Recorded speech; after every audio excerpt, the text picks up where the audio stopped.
దేవునికి వందనాలు. నా పేరు సంతోష్. కంఠత్వ వాక్యం యోహాను సువార్త 14వ అధ్యాయం 26వ వచనం.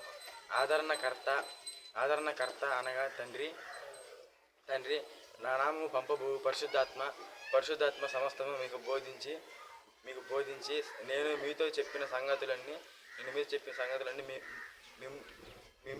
మీకు జ్ఞాపకము చేసుకున్నాము. రెండవ దినము యోహాను సువార్త 11వ అధ్యాయం 25, 26. పునరుద్ధరణమును జీవమును నేనే. నా యందు విశ్వసించేవాడు చనిపోడు బతుకును. బ్రతికి నా యందు విశ్వసించేవాడు ఎన్నటికీ చనిపోడు. మూడవ దినము 2 కొరింథీ 4, 7, 9.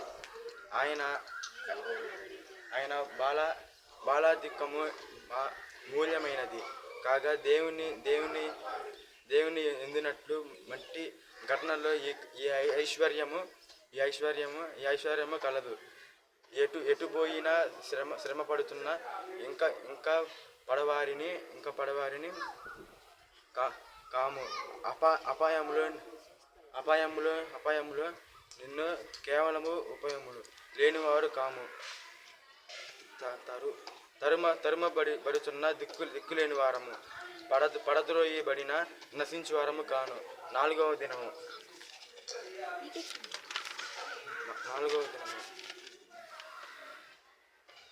యోహాను సువార్త 15, 9, 11. ద్రాక్షావల్లిని నేను, గోతిని మీరు ఎడవని. నా యందు నిలిచి నేను యావని యందు నిలిచి ఉందును. వాడు బహుగా ఫలించును.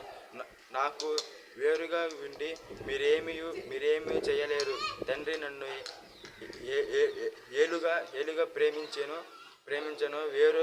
వేరుగా ఉండి మీరేమీ గైకొని ఆయన ప్రేమించి ఎందు నిలిచిని ప్రకారము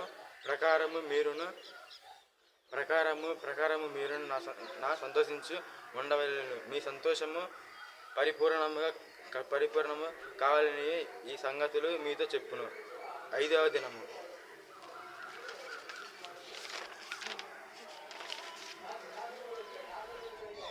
యోహాను సువార్త 14, 15, 23, 24.